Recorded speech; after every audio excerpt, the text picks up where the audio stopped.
So I usually use my MacBook, and I'm using my work laptop right now, and there's a bunch of issues, but it's fine. I have no idea if we're live yet. It always does it say live on your end? It does. It's counting up. Yeah. Okay, perfect. Let me give it a few minutes to let people come in, Perfect. and then let me also post on my story. Live. Hi, say hello when you come in.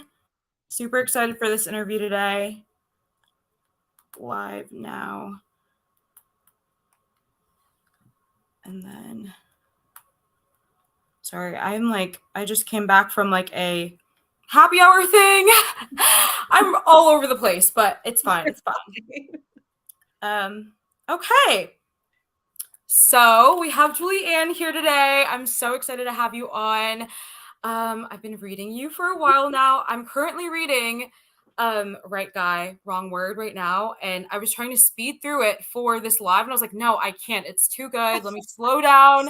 Like, I'm genuinely so obsessed. I was reading it all day today at work. I was like, I need to slow down. Like, I don't even care that I have a live with her today.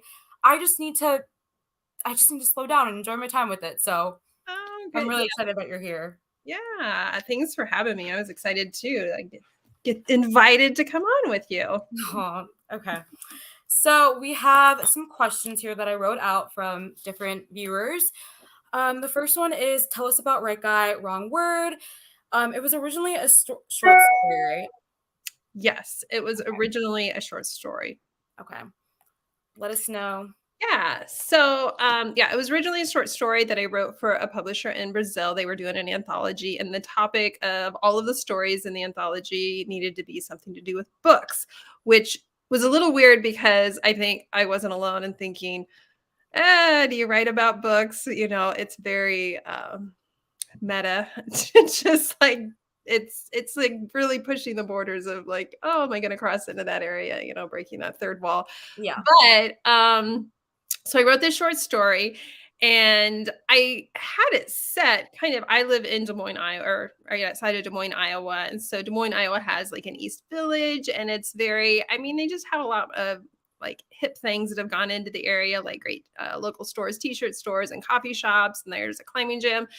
So I'm like, I'm just going to write something very familiar to me. And so that's where the short story was born. And then after that, going into the summer, my assistant knew kind of what my publishing schedule was for other books more. This is a full-length novel. It's on the shorter side, but I never really thought much about adding more to this story. I mean, it was like, it was it. It was a short story. It was over. And she's the one who kind of goes through my reviews where I don't really do that. And she's like, you know, people that really did like it would love more. And I'm like, well, there's no more. Right. So she's like, you could make more. And so that's what I did. I jumped into this. I kind of took away the ending that was in the original short story. I tweaked some things with the first part of it. And I actually ended up really liking the final product. I was on the fence. I'm like, am I going to like this? But where I took Anna's character, my female protagonist, I love where she went. The character arc with her ended up being very satisfying for me. I love taking characters that maybe at first you're not sure of, or you don't know if you love that well. And I like letting them grow. And I like using other characters in the book, especially the male protagonist, to kind of be that person to help them grow. And it just was, it was better than I thought it was going to be. When I got done, I'm like, okay, this is a solid story. I really like it. It was a little different with the ending. You know, you don't know for sure where Anna's going in her life. And I like how it turned out. So I put it out there. I don't put something out if I don't myself clearly love it. So that's how it came about. I'm so glad you decided to, because I'm enjoying it so thoroughly right now. Like, it is so much fun. It's hilarious. I'm obsessed with Anna. I feel like she is the more like obsessive side of me, which I'm very obsessive. So it's just super fun to see that like kind of lived out. Like, there's this one part in the book where she goes, I've never been more like turned on right now. He enjoyed my book. He enjoyed my favorite book. And I'm like, that is so real, because there's so many times where I'm like talking to friends, or like ex-partners, and they will just like diss on things that I love. And I'm like, why do you do that? And it's just not fun. And it's not cute. And so I totally see where she's coming from. I'm enjoying it a lot. So Oh, I'm glad to hear it. Yeah, I mean, it's a totally different feeling as to like it's one thing if you just have like your reader friends or other, like yeah, bloggers or people in the reading community, and like maybe you're talking about a book and you're going back and forth between somebody thinking it's a 4-star or 5-star or 3.5 or whatever, like yeah, some people like, oh, I liked it, but I didn't love it. There's like that level of it, but these are like your book friends. But then there's something that like if it's something so special to you and something you dearly love to then have somebody just completely yeah. I knock felt you Anna's pain. out. Yeah, like you have it and you're like, okay, I'm better than this. It's no big deal. It's just a book. It's just fiction.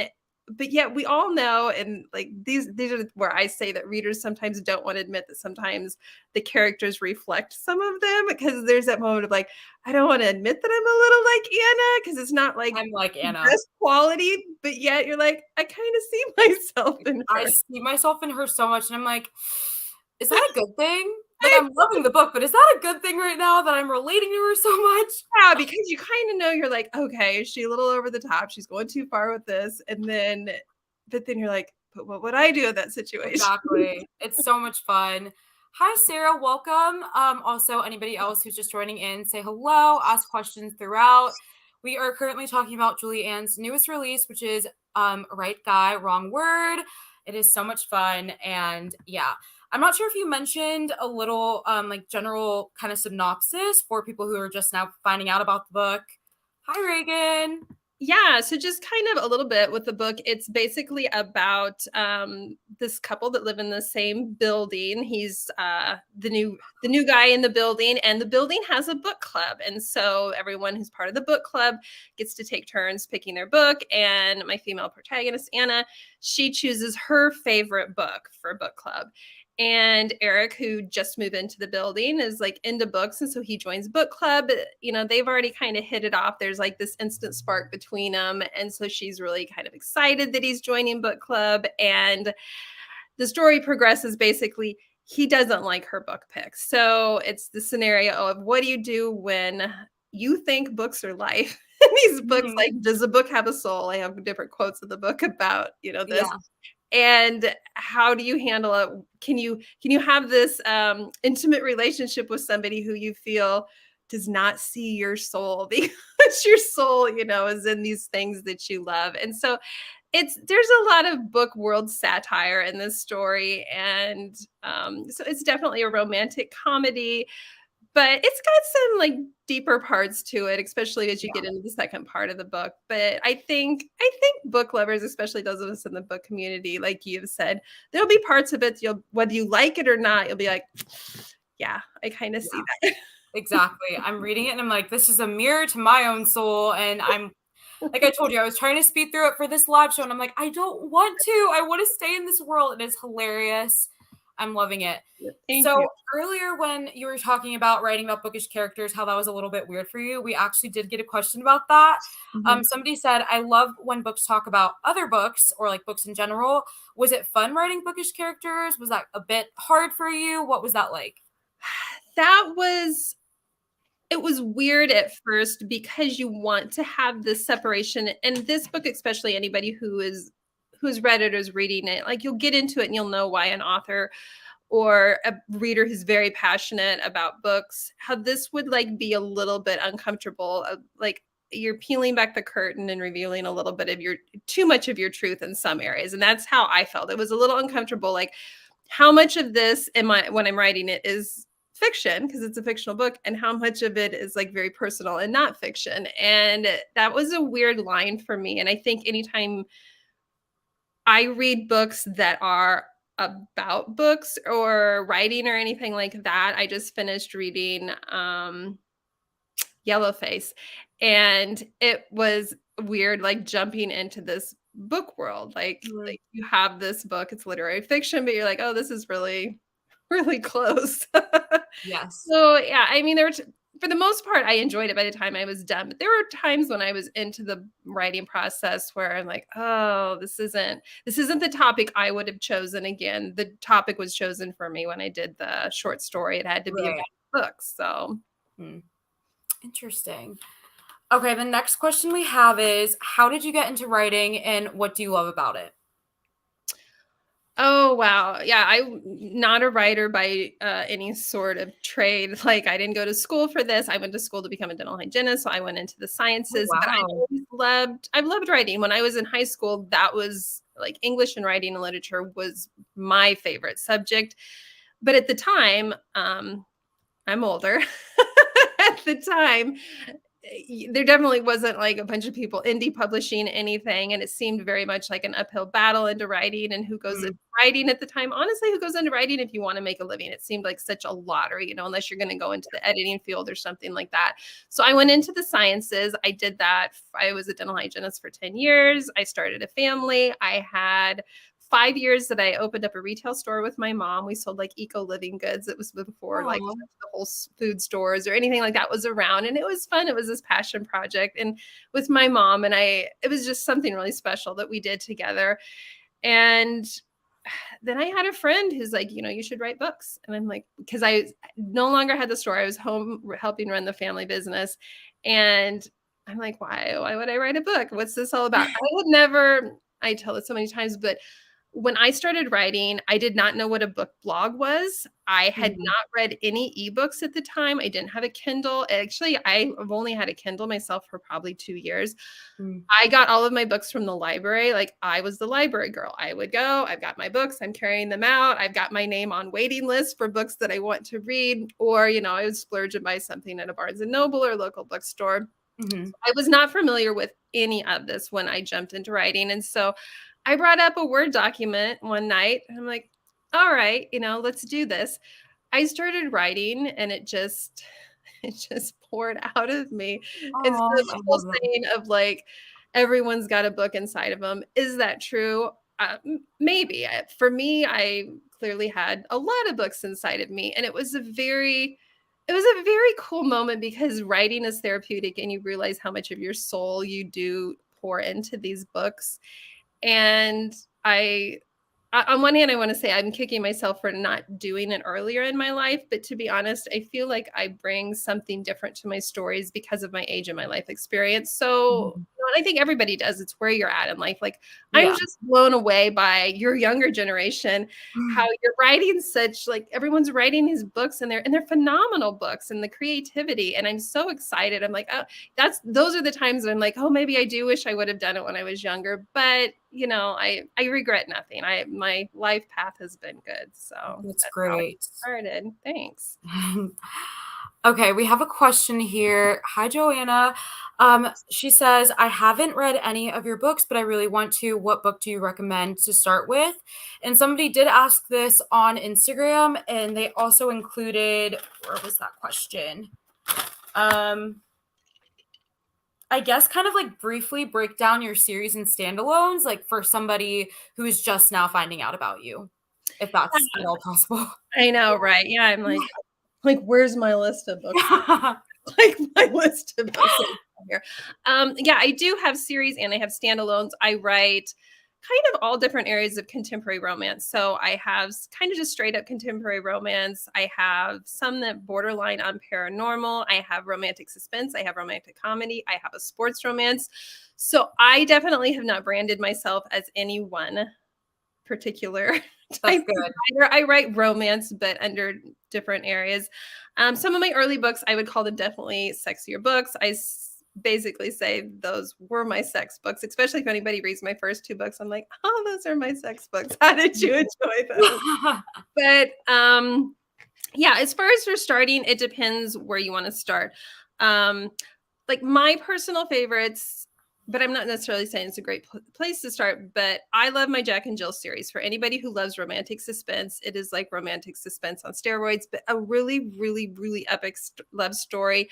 There's a great lineup of characters. I'm actually in the process of writing the last book in that series. It is a standalone in the series. There's the original trilogy, and then there's going to have been here now when I finish this two standalones that are connected to the series. So that is into the original trilogy is End of Day, Middle of Night, and Dawn of Forever. And that's about these twins, a male and female, who actually have to take on different identities and move to a new place. And so they're leaving behind like lives and these people that they really love, and these people are left behind thinking they died. And so it's a really complex story that way, but creatively it's one of my favorites. For Lucy is a standalone for anybody who likes a really emotional read. For Lucy as an incredibly emotional read. I thought it would be geared a little bit more towards maybe people in their later 30s, 40s, and older than that. But I am blown away, especially the foreign translations that there have been of the younger people and younger, 20s something, early 20s somethings who have loved that, because it is actually a story that's told through the male character's point of view. The entire story is. And it turned out in my mind like it had to be told from his point of view. So creatively, that's a great one. My book Look the Part has been really well loved. My Fisherman series, for anybody who likes a series and you like that forbidden romance or age gap romance, my Fisherman series, which is The Naked Fisherman and The Lost Fisherman. Spoiler alert, there's no fishing. His name is Fisherman. So that one is those two are a great place to start. The Transcend Duet, if you guys haven't read the Transcend Duet or haven't read me and you want something that feels like it's leaning towards paranormal, but yet it's like really on the line, and it feels like it's a love triangle, but it's really not. It's like really, it's a great one. People very much loves that. So that's Transcend and Epic. And then there's a spin-off from that called Fortuity. Gosh, I wrote my sports romance is called One, and it is also a standalone from my Jack and Jill series. Oh, I've given you lots of things. Great place to start. Honestly, they all sound like amazing places to start. I know Reagan absolutely loves your Naked Fisherman duet. I'm excited to read it. Yay.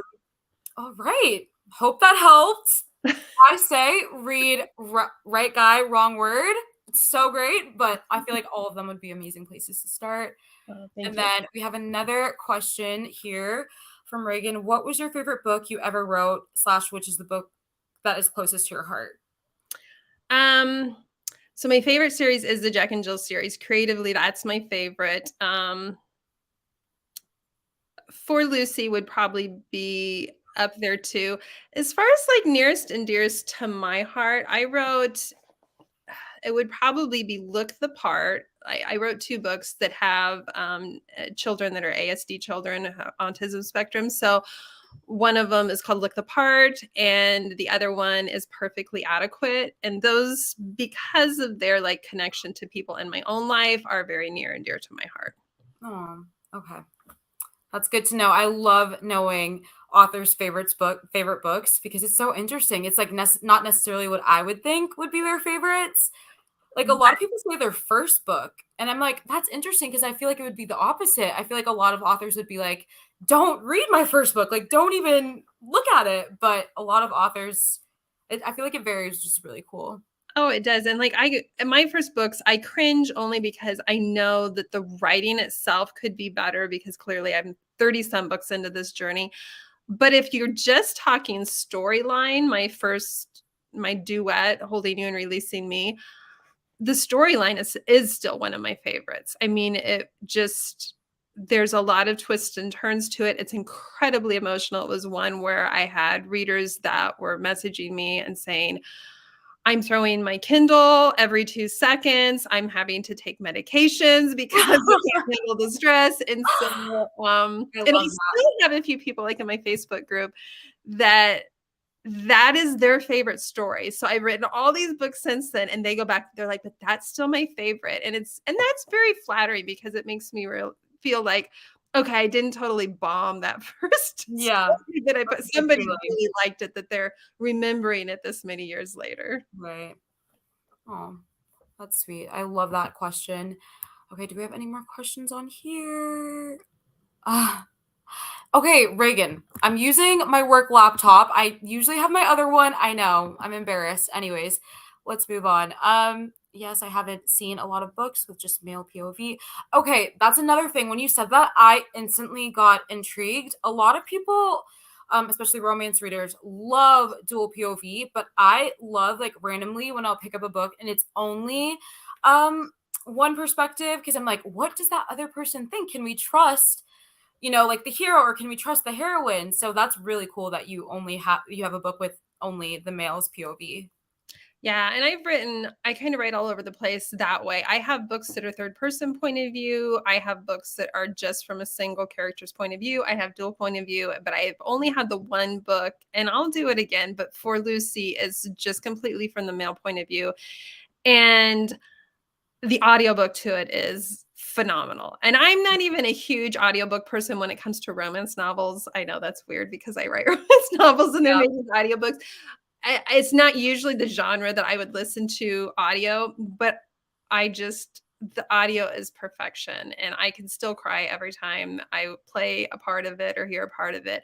So I write kind of like what is necessary. I have people ask even about like first person versus third person, all of that, because some people are like, I can only read first person point of view. And I write kind of what the story calls for. Sometimes when you need more of an in-depth past, if you're not jumping back and forth past and present, third person point of view is like the best tool to use. Sometimes I feel like I've read some first person point of view that I think would have been told better in third. It starts to get forced and awkward of like, are they sitting around the whole time just having this internal dialogue, going on, or this Yeah. monologue going inside of their heads? So yeah, I think maybe that's my age thing too. I read so much third person point of view. That's the only thing I read for years. So it was actually weird, like writing books in first person point of view when I jumped into this writing gig. I'm like, this is interesting. What are we doing here? Yeah. So now I do whatever kind of I think the story calls for. I'm actually for the first time writing a dual point of view book. And I like looked this up, you Google everything. Can I do this? And I talked with an editor about this, like, can I do this? And it's the female protagonist. It's first person point of view from her, but from the male, because he's from my original series and he's got this in-depth background, his is actually told through third person. So I was like looking this up and it listed all these other books that actually do have a quote dual point of view, but one of the characters' point of view is actually through the third person. Yeah. And it's been a challenge, but like in a good way. I love to stretch my creative muscles, to see Yeah. what I can do and take on a new challenge. So yeah, I'm all over the place. That sounds amazing. I'm really excited to pick that up. What was I going to say? I think that's definitely another reason. Yes. I see For Lucy everywhere. I never knew that it was just the male's POV, so I'm so excited to pick that up later on. Speaking of doing whatever calls to you in the moment when it comes to like point of views, we had a question about your writing process and what's that like? Are you a planner? Do you let it come to you? How does that work when you're writing a new book? Yeah, I'm a planner only and I'm a daydreamer. So when I'm out and about taking a walk, listening to music, doing whatever that way, I'm always thinking about a book, thinking of storylines. I have like dialogue going on in my head. Oh, But I don't outline anything. I never have. I'm very much a pantser. I just sit down and start writing. I like to I like to get a ways into the book before then I'll even go and turn around and reread it. Like the book I have now, I made it to 90% of the way done with it. And now I'm stopping right before the end and I'm going back and rereading it. And that's where I really go back in and I flesh out characters. And that's where I do actually get out a pen, a physical pen and piece of paper, and I start making notes. Like, is my timeline correct? Are there any discrepancies that I'm catching? And it's actually that is my favorite part of writing is when I do my first reread of it and it's also still just mine. Like nobody else has read any of these words. It's like mhm. this is the only time the book is perfect. It's like this small amount of time.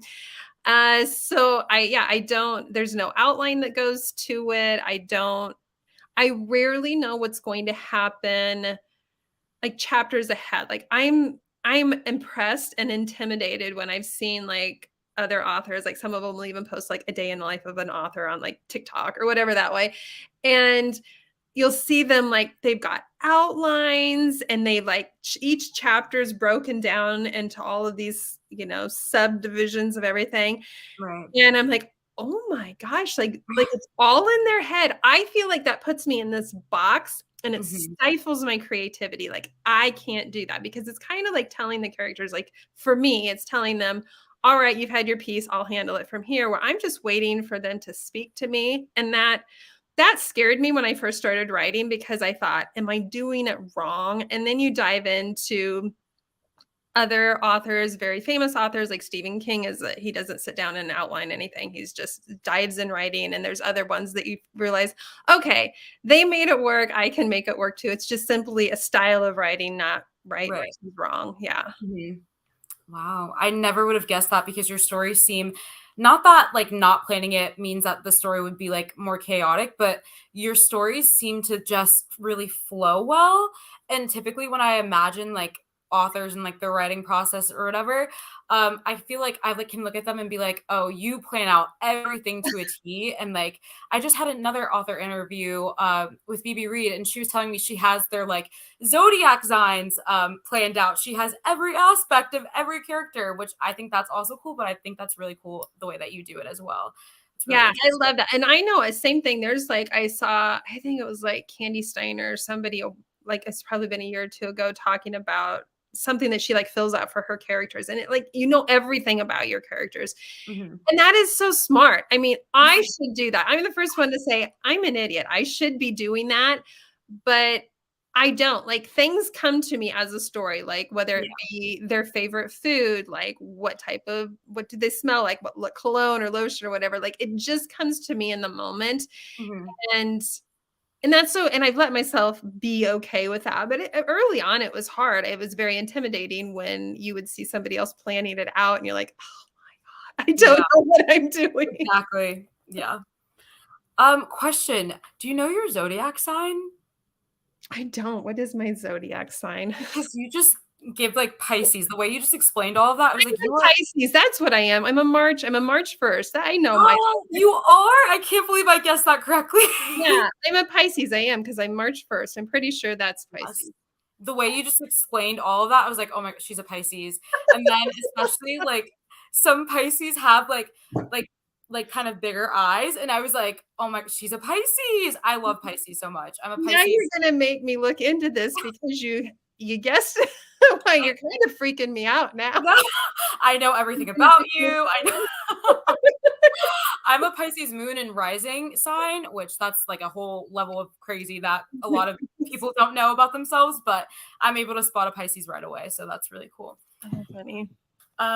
Okay. What other questions do we have? We answered this one, answered that one. Okay. This one was really interesting as well. How does your life influence your books, like romantically or platonically, family wise? Is there like a book that you could pinpoint and be like, oh, this, not that maybe it's too personal, I don't know, but like, how in general does your life like influence the way you write? Um, I feel like my life to some degree influences every book, and I don't even know if it's intentionally. I've had a lot of people say that know me talk about my heroines like if especially if they're kind of quirky, they're like, "Oh, that's you." I'm like, Mm, "Oh," and I don't even mean for that to be. Of course, I had made like the reference as far as like having some characters that are ASD autism characters in my book, so that is more personal to my life. Um, when I wrote my Jack and Jill series, the development that these two twins move to when they take on their new identities. I don't have it here in Iowa, it's in Omaha, but it is like a townhome, like association type development where you would say like older people live. It's not necessarily kind of like a retirement living area, but not like official. They're still there. They're on their own, right? mhm, And that was very much based off of like across the pond from where I live, or my parents live, and they have this townhome association, and some of the names are similar to like there's a character that's my dad, but he doesn't exactly have my dad's name, but it rhymes with my dad's name. And mm, like there's Dodger who drives around this golf cart in the development, even just drives it to the mailbox. Well, that's based off of my dad's good friend who's moved since then, and his name was Roger. So Roger turned into Dodger. I love that. Like Stan is Dan, my dad. My dad's Dan, so his name is Stan in the book. And just what things that he does, like he's out with a push broom sweeping the streets. That's my dad. My dad's out with a push broom sweeping the streets. So I would say like my Jack and Jill series had like a lot of personal touches to it. Look the part definitely because of the young child in there and the dynamic that he has with his dad, who's a single dad in there. My brother's still married, but it was kind of loosely based a little bit on kind of the relationship my brother's had with his son over the years. Perfectly adequate. The main character in there is loosely kind of based off of a really good friend of mine, her daughter, who has had kind of the same profession as the character has in there. She starts out like as a transporter at a hospital. So yeah, my gosh, I wrote Not What I Expected. So Not What I Expected, I put out kind of around Christmas time, and it's based on it's an age gap, but the heroine is the one who is older in this story. And I would say the married life and getting divorced, of course, I'm not divorced, but there's a lot of things in that book that weren't just personal to me. They were personal to like my reading group. I have a Jonesy's reading group, and I asked them before I put this book out, I'm like, tell me what drives you crazy about your partner, whoever your partner is in life. And I let them know that I'm clearly not going to use anybody's names, but I'm going to use these scenarios in this book. And so this is kind of a case of like, it's a love story, but it's also very real as to what's not sexy and wonderful about love and what drives you crazy. And so there's a few things in there that are my husband or that are family members of mine that I had gotten that from. So I absolutely am like putting little pieces of myself in some way or somebody close to me, probably in every book, which is probably not the smartest move because it's that such, like the book that the right guy, wrong word. It's like when you get too close to something, it makes you very, very vulnerable. It does. Wow. I was not expecting all of that. I was like, that's really cool though and interesting. I would have never, known that obviously. We have this question or this comment. How cool is that? Oh, I'm from Omaha. Yeah, well, since I'm from Des Moines, I used to drive over.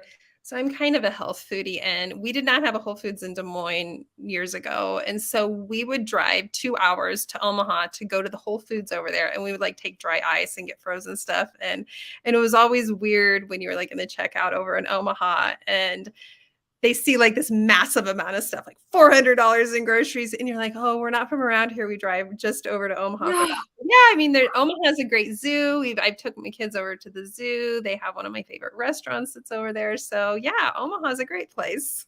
I need to travel more. I feel like I stick to the East Coast and that's what I do. But that sounds amazing.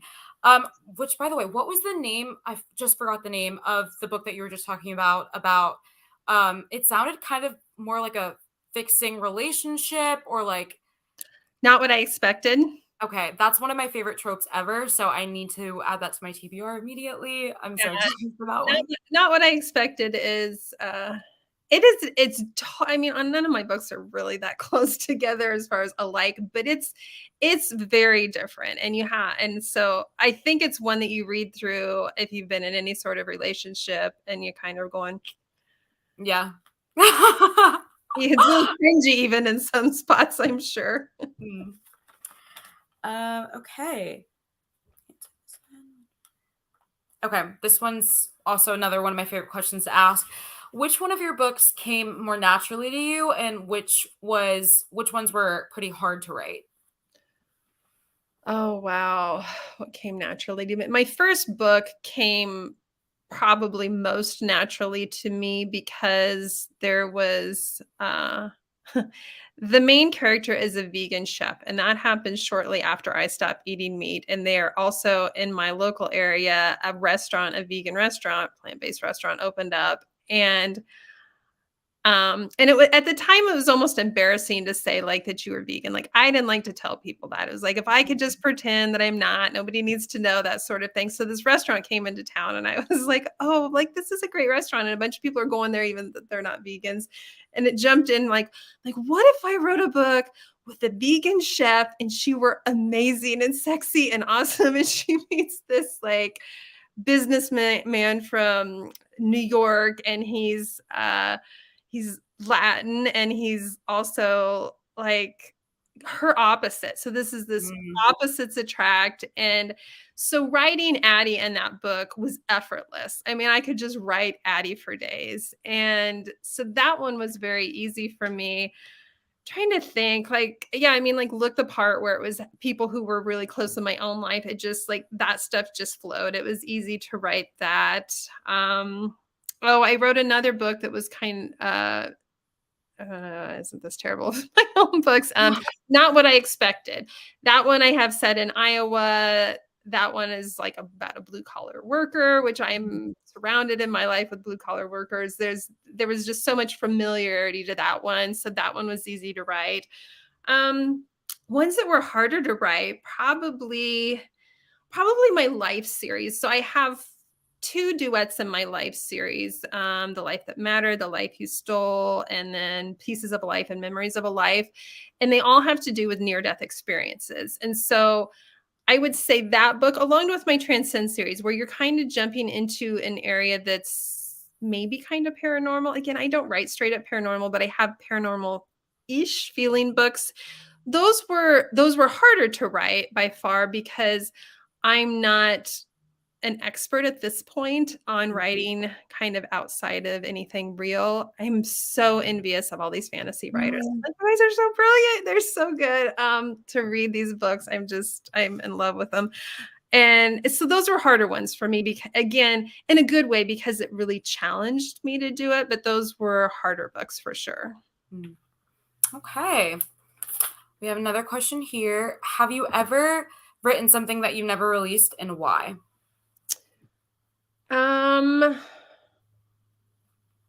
Yeah, I have. I'm trying to tell you. Some people have piles. I don't have piles. I'm like, what are you doing? Why do you have a pile? It's really some.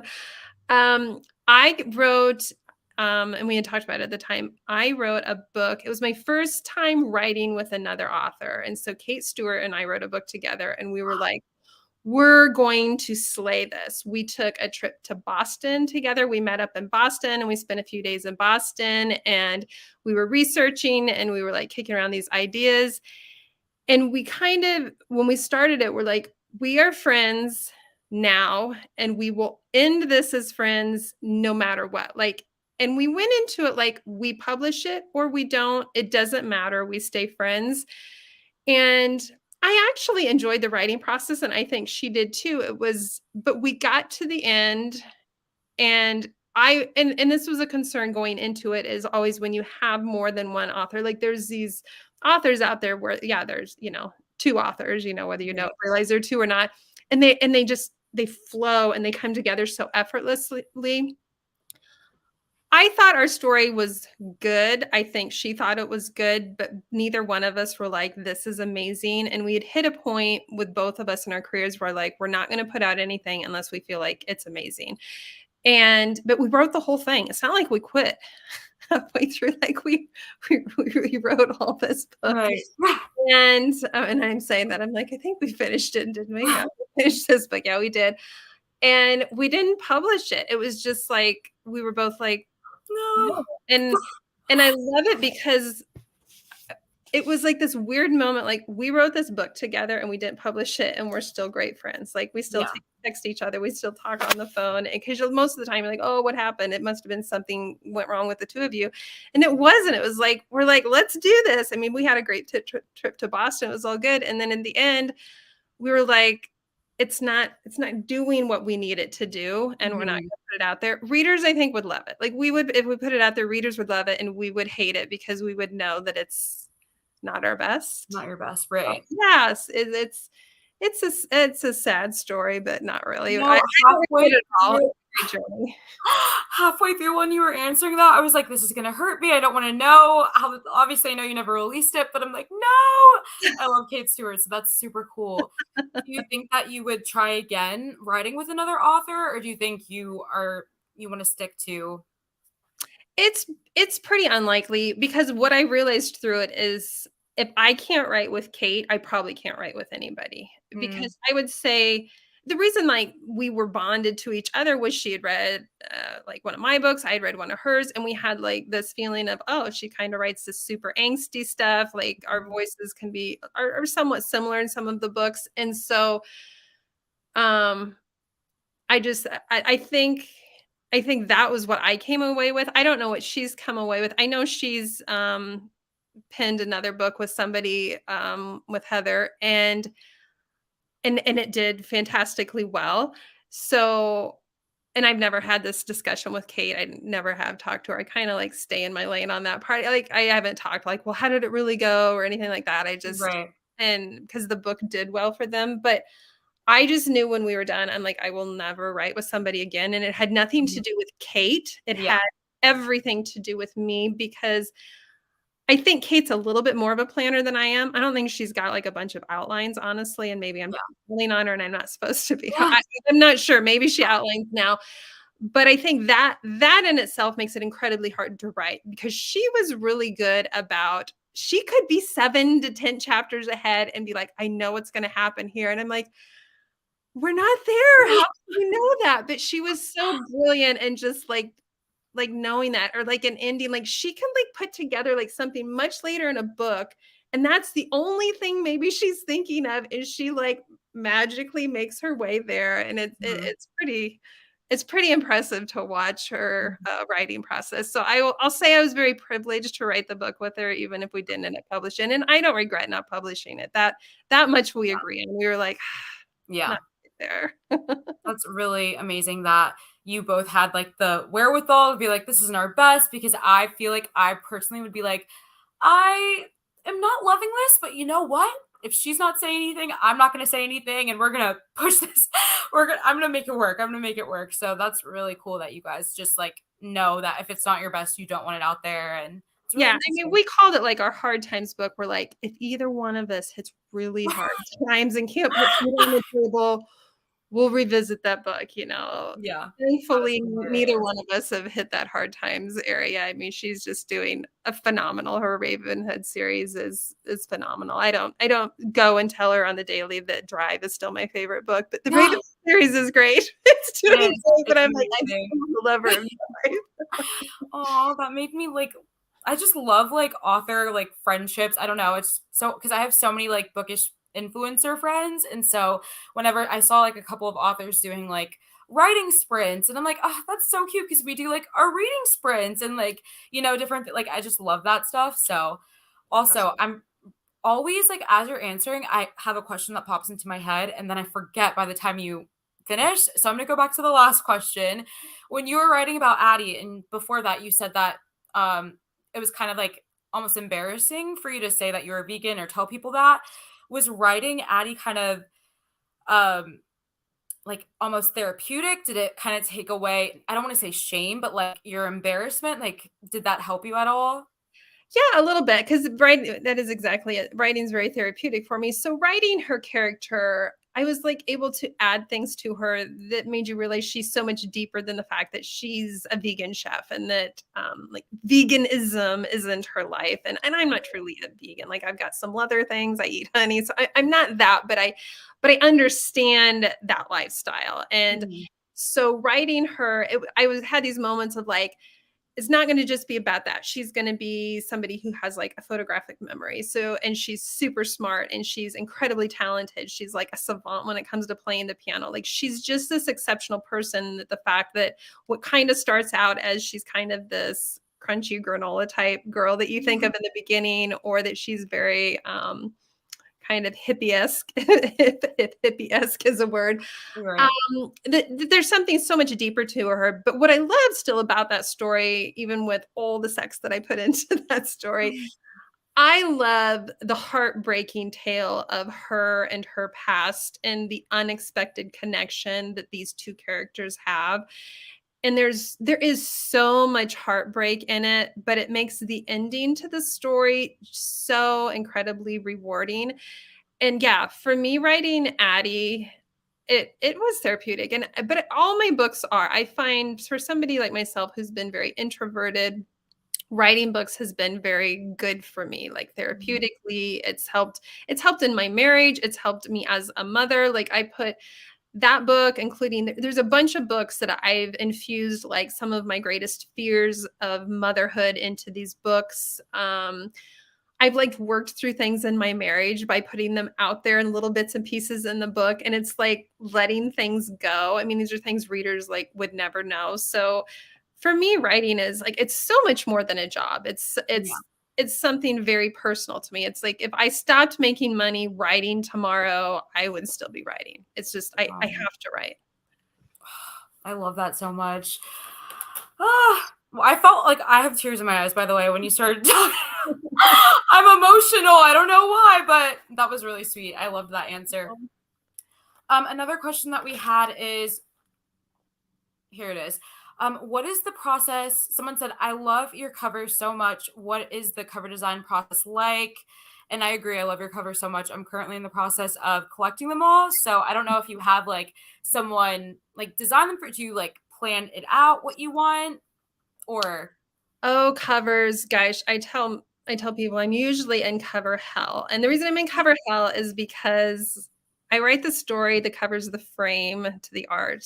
And sometimes frames are very beautiful, but sometimes it's exhausting if you keep changing them out. I'm in cover hell because we've gone into the we need one cover, two covers, three covers, discrete covers, all these covers. right. And I get it. Like from a marketing standpoint, I 100% get it. So even if I kind of poke fun at it and joke about it, I get it. But originally, when it comes to like covers, I mean, when I started out, it was basically what sells, and it was like put a guy on the cover and that's what sells, or put a couple on the cover and that's what sells. So of Mhm. course you're going to put what sells on there.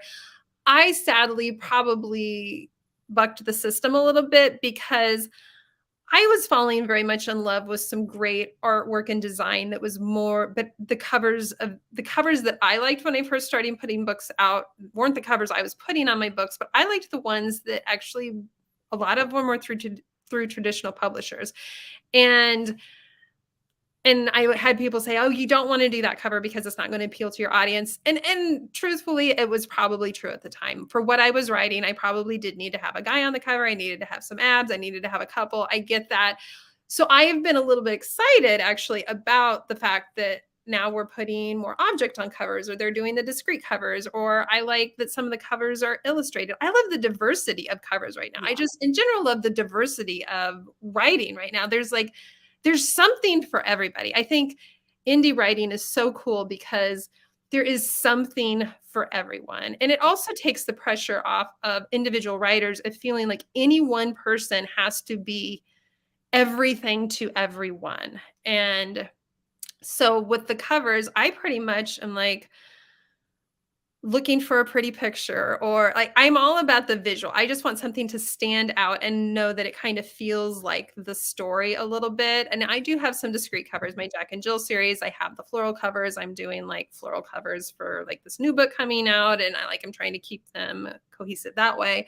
Mhm. But yeah, I mean, I have a fair number of women on my covers. My Transcend series has photographs of people on the covers, but the photographs are integral to the story. Like that, those photographs are very representative of something that happens in the story. Mhm. And here's another thing where I feel like I'm kind of this outlier who's envious of the people on the inside who have it together, and their covers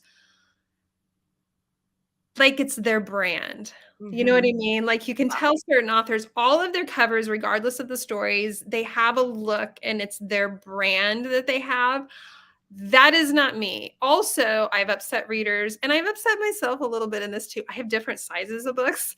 Oh. Really upsets people because they don't go into the shelf.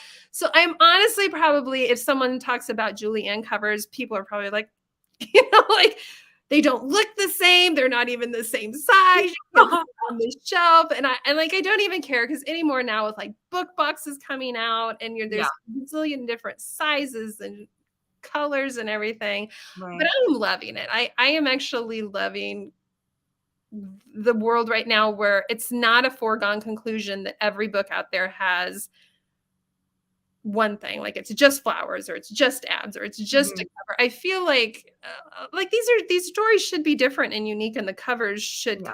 convey that. And I think for me, because like I said, I don't write the same, like I'm not writing just small town romance or just Mhm. office romance or whatever. And I want my covers to show you that everything is very different. I don't want you to get in too comfortable and to be like, I liked this book, so I bet all of her books are like that, because they're not. And you're not going to probably like all of my books because they are all very different. Mhm. So yeah, it's Yeah. messed up. But I've used numerous cover designers too, which I've had the pleasure of working with some great cover designers. And Mhm.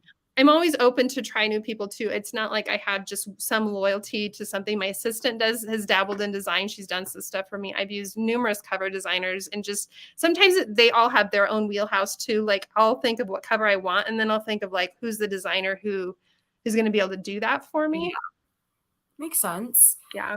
Joanna said, I love having the option for either a discreet or a guy slash couple cover. You know what? I am turning around with that. At first I was kind of like, oh, guys, you write sexy, hot romances. Why are we trying to hide that? But now I'm like, it honestly makes so much sense. I love the options. I love being able to be like, I don't really love this one. Let me go with the discreet or vice versa. And I really think it's cool that people or that authors are trying to cater to, everyone. Because I know a lot of people, like, I know a lot of younger romance readers who are like, I cannot have these books on my shelves, like my parents, like da da da, which is a whole other issue. But I was definitely reading romance when I shouldn't have been, and I wish I kind of had that option then, but it's fine now. It's fine. And then Reagan also said, "Thank you for being so vulnerable with us," which I 1,000% agree with because that was such a great answer beforehand. Oh, thank you. And if I sorry, and if like both, I will get and if I like both, I'll get both. Exactly. That's the dangerous part about this new wave because I will get both and it's going to hurt my wallet. So, Oh, yeah. I mean, so much so that's where I've had to like let people know, like in my Facebook group, like, hey, I'm putting out more than one cover. Like my next book that comes out because of her, I've already put it out there that's going to have two covers. And I have very good reasons why I'm going to have two covers. But the reason is not because I'm going to get everyone to buy two copies. It's Right. really not that. In fact, I'm the first person who's telling people don't buy the physical copy. Don't buy the e-copy. Get it off Kindle Unlimited. If you can't afford any of that, go to your library and have them order it in. I don't care how you read my book. If you can get it free from the library, go. I mean, I told you, I'm the original library girl here. Right. So like, go get it from the library. But I do have readers that are collecting every single one of my books. And when I get a different cover, I actually feel bad. I'm like, I feel bad because I want to tell them don't buy this one. But they also want all of the book box ones. So Mhm. they're like, oh, you're in a book box. Well, I want this book. And then some of these book boxes are expensive. I mean, Right. they're doing cool things. I mean, come on, the foil, the sprayed edges. I'm just like, it's crack. I'm just like, oh my God. Addicting, 1,000%. Yeah. So beautiful. I get it because I've never collected books, but when these book boxes started doing all these custom covers, I'm like, oh, those are so cool. Like it's such an honor to get to be in any of the book boxes when these come out. I'm just always like, and then they send me free copies, and I'm like, oh, I get some free copies. Like I'm Right. as excited as any of the readers on it. Yes. Yeah, I love that you at first I was like, "No, don't tell your readers find a way to read my book for free. Don't do that." And then I was like, "Oh, she's just so sweet. Like, she just wants And people don't to get the pirated copies. We're not supporting that. Go to your library. go to your library. Don't pirate any book, Yeah, please. I Thank know what you." that part is, and yet I always go back to I remember years ago Ed Sheeran did some interview and he actually said he would not be where he was in life if it wasn't for essentially pirating of music, and he wasn't condoning it by any means, but he was also saying it wasn't entirely bad. Like, the whole I don't condone this, and yet I have to admit that it maybe got me to where I'm at. So I do Mhm. not condone that. I do not. It's just a bad situation for Yeah. authors. but that's where I'm like, it's a library. Like if you can't afford it, go to the library, like use that Exactly. system, like support our libraries. So Mhm. yeah. Makes sense. We have a couple more questions here. What are your favorite tropes to read and or write, and then also your least favorites?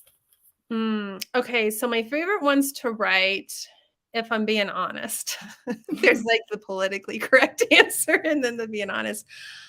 I love Age Gap and Forbidden Romance. I Okay. didn't realize how much I liked it until I started writing more of it, like writing The Fisherman. I put out my first cowboy romance, If This Is This is Love, love. and Yeah. it was Age Gap. I like the age gap where he's older, and that's kind of okay. Also, I'm going to say this and then I'm going to shut my computer and leave because I yeah. I feel like I know what you're gonna say, and I it's love a okay. good cheating book. I love a good cheating book. I love cheating. I do. It's awful. I mean, is it awful? I don't know, but like I feel so weird about it, but I feel like it's fine. I know. Well, I mean, I was like, before I was like heavy into reading all this romance, even when I was just watching movies, like I liked The Notebook.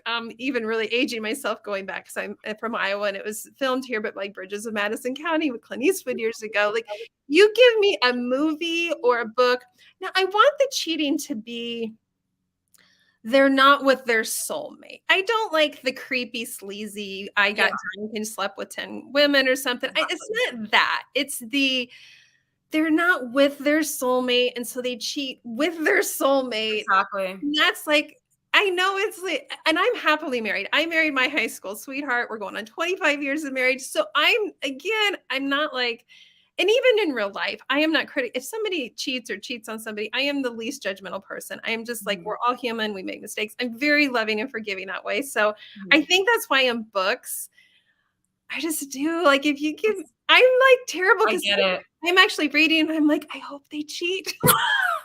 So bad. That is hilarious. I get it. It's like it's fun. I don't know. It's like obviously like in real life if it were, you know, you have your own way of saying things and like dealing with things in real life and obviously you can be forgiving, but like seeing it play out in a romance book or a movie is just so much fun and It like is. kind of addicting and it's like, "Oh, let's get out." Like I just love it. It's so Yeah, fun. like in real life, I don't want vampires, biting a bunch of people and sucking their blood in real life either. But in fiction, that's why I Yeah. always go back to in fiction. It for me, it's totally okay. But I will say I don't write a lot of cheating books, but I've written some, and I love when I can get a reader who says that they don't like a cheating book to read a I book of love mine it. that's cheating, and then they're like, "It was kind of okay in your book." Yeah. And I'm like, "I told you, like I told you it would be Yeah, okay." I feel like cheating is definitely like a polarizing one because I know some people won't read it if they're married and they're cheating, Mhm. but if they're like dating it's fine or if they're younger it's fine. I feel like it just depends. Personally, I love it all. I just love Forbidden in general and it's I do just fun for too. me. Yeah. I do too. Give us more Forbidden age gap please. And on top of that, I know you said did you attempted or no, you did write a paranormal romance, right? Yeah, I mean, so transcend to some people is kind of paranormal. I don't think it is, but some people will call that paranormal. Some people call my life series, the two books of my life series, they call them paranormal because they're near death experiences and kind of like the idea of having in some way a superpower or knowledge of something that way. It's done that it's not like over the top. It's kind of like years ago. I don't know. No, I'm probably aging myself. I don't know if anybody watched the movie Ghost with Patrick Swayze and Demi Moore years ago, but anyway, so it was this movie and it was like he dies and like he's back as this ghost. And if you would have told me before I watched the movie, like this is about a ghost, and I should have known because the title was Ghost, but I was really young and naive evidently then. I'm like, Yeah. oh, it's about a ghost. But I would have been like, I'm not going to watch it. I'm not into that. But I actually loved that. And there's been other things that kind of step out of the realm of reality that have really surprised me that I've liked. So that's what inspires me to do this too. Like, can I kind of push the boundary of reality, but I'm not really full on jumping with both feet into paranormal. I want to, don't get me wrong. I Yeah. want to write something paranormal. I'd love to write something fantasy. I will someday. I'm going to work my way to that. Okay. So yeah, my life, the 2 duets in my life series definitely would jump into the paranormal realm. Okay, because I was going to say I don't really do vampires, but I love werewolves, and I feel like you would write such a good like age gap werewolf romance. I don't know.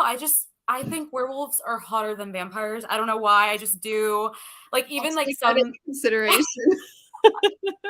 I think so. But like some people, some authors are, doing like bear shifters and things like that. And I got like this free book and it was like a bear shifter. And I was telling my viewers, I was like, guys, I just won't read a bear shifter. I won't. And don't ask me why. Wolves are hotter than bears. Like they just are. And I don't know.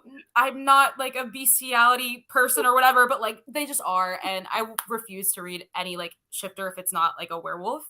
But yeah, I would love to read that from you. I love werewolf romances. So whenever you feel like fulfilling my fantasies, that would I'll be be great. all over that. Yeah.